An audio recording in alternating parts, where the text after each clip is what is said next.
Yes, indeed, it is the Jim and the Terry Show, the Jim and Terry Show, the Jiminy Cricket Show, playing on words. Jim is not here in the studio. We've had a glitch in the force. The Matrix is glitching. It's giving us pixels when we should have smooth images. It's giving us angles when we should have curves. Well, what happened is the tale of woe that befalls a lot of older people. Am I playing the ageist sympathy card? Yes, I am. And I'm not afraid of doing it either. Yeah, the woe is me card technology glitched. I'd not put our recordings into a format to upload to YouTube. I do that in the afternoon after Jim is on his way home. And I'm still laboring in the studio to produce these podcasts for our ones and twos. Not that anybody really cares, but there's my understanding. And before I could get there, I had only done one or two, and I think I uploaded them. And the rest of the system crashed, and it has no memory. I have no memory. I have trouble with memory at the best of times. But when my system loses its memory, then I fall flat. So here's my excuse. There is no Jim in the Jim and Terry Show for the next day or so until my good friend comes and regales us with his conversational prowess. In the meantime, I'm going to talk about AI versus AI. Mano a mano. One-on-one. Whose AI is it anyway? And does it matter? Is AI not all the same? Are they not all created equal? Is there some kind of amendment and constitution for AI, Bill of Rights? Is it in the realm of Isaac Asimov's code for robotics? The commandments for robots, you shall not harm a human. Is it the same for AI? Or can AI be used to generate all kinds of stuff that may not be helpful to people, the user and or an audience? I'm just going by the amount of AI content that I see on social media, and I wonder, how pervasive is it? Well, I think I saw a statistic, a data point, that said within a year, the number of AI-generated videos had risen 800%.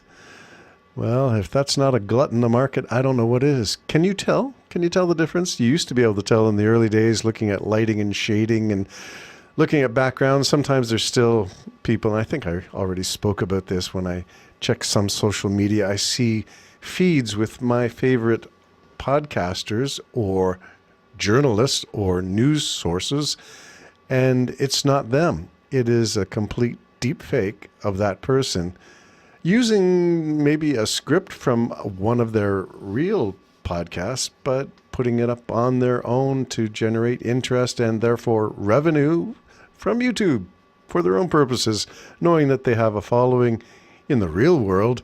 Why not? So it's all about the money. Show me the money. Well, that's not what I wanted to go through. I wanted to go through a comment, and not naming names or anything, just to talk about AI versus AI. So Jim and I had a conversation, and we have sort of both come to the same conclusion using empiricism as our data input. Empiricism, your eyes, your ears, the five senses. Well, mostly with media, it's eyes and ears, unless they're dealing with pizza, in which case I'm all for tasting and smelling, and maybe even touching. But usually for media consumption, it's just your eyes and your ears. And I'm having trouble understanding how people can follow some news sources, and I usually label them OAN, Newsmax, and Fox, as opinion talking heads sort of stuff. No grounding in facts, no ability to say what is a fact and what is evidence, and how they portray or parlay, maybe is using a gambling metaphor, how they parlay rage into clicks, into money streams. You get people to click if you have something controversial. You get people to click if you have a content that will trigger some people. Well, Jim and I decided to comment on Fox, and he commented that he couldn't stomach listening, and he didn't mention who, but for me it would be the Sean Hannitys, used to be Jeanine Pirro, but Laura Ingraham, and there are a few others who are on the side of news that is more entertainment and rage baiting than it is journalism. And there are standards. And my case was to rest on legacy media as still having to follow the old code of standards of journalism and integrity. And you had to fact check your sources before you say anything. I wondered whether the 24/7 news cycle has diminished the reliability of news. In your desire to be rapid response, you forsake the credibility. And so you may have to retract statements. You may have to apologize. And that led me to the conclusion that not all networks are the same. And with Barry Weiss taking charge of CBS, and with Jeff Bezos taking charge of the Washington Post, and with Elon Musk taking charge of Twitter/X, I seem to be able to connect at least those three dots, so I have some triangulation on the right broligarch kind of thing, the rich people taking charge of media empires. And that's not even including Rupert Murdoch and his right-wing news conglomeration. So I did a check on the ownership of media, and it is generally true that somewhere between 70 to 85% of what we think is independent news may really be owned by consortiums of conservative investors. That's a heck of a thing to do, and that includes CBS and the hiring of Barry Weiss.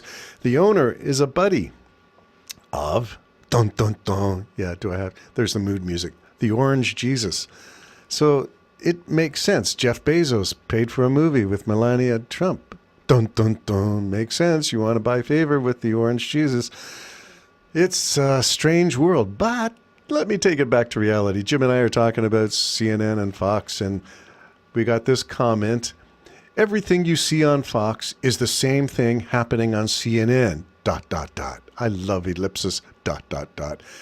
Sort of like, dun, dun, dun. But you can't see it.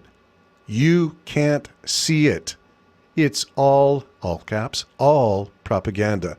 They are, typo guys, but I won't say who. They're both sides of the same coin, guys, meaning guys, in this case, Jim and I. So I did what anybody would do and said, Google, analyze this. Do you remember the movie Analyze This? I can't even remember. Jack Nicholson and I'm not sure who played the psychiatrist, but it was a fun movie. Jack Nicholson being the gangster who's working on, I think it is Jack Nicholson, working on anger management, and the other fella has to keep him calm. No, maybe it was Robert De Niro. Oh, I don't know. Memory fades. Anyway, getting back to this thing. What does Google say? Well, Google AI, which is Gemini, says this statement, this everything you see on Fox is the same thing on CNN, but you guys can't see it. That statement is a perspective that is described as the horseshoe theory or false dichotomy analysis, where the observer posits that two seemingly opposite entities are actually functioning as one single system. And that is an interesting observation, but here's the analysis. The rhetorical analysis, the same coin argument. The speaker is using a cynical synthesis. Whoa.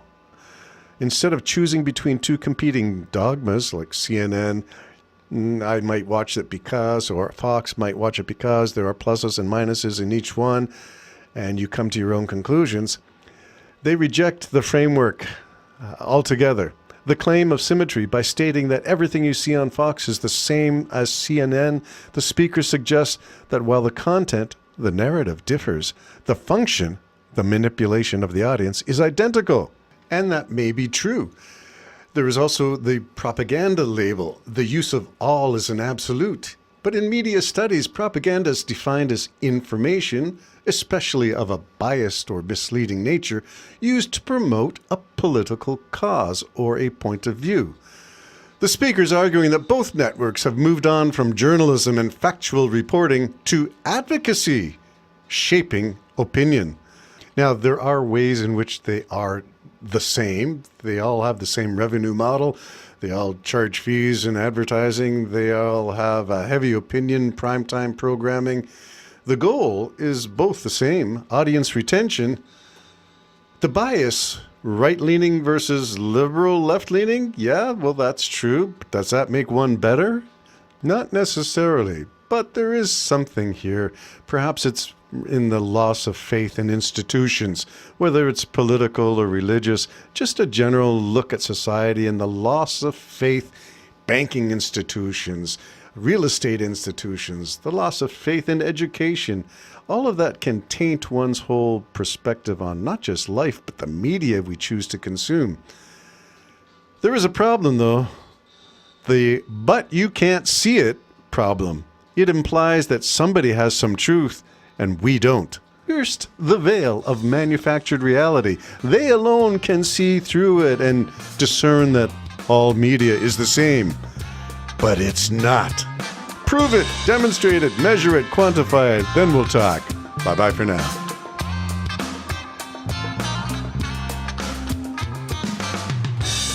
It's complicated, this relationship I have with my morning coffee.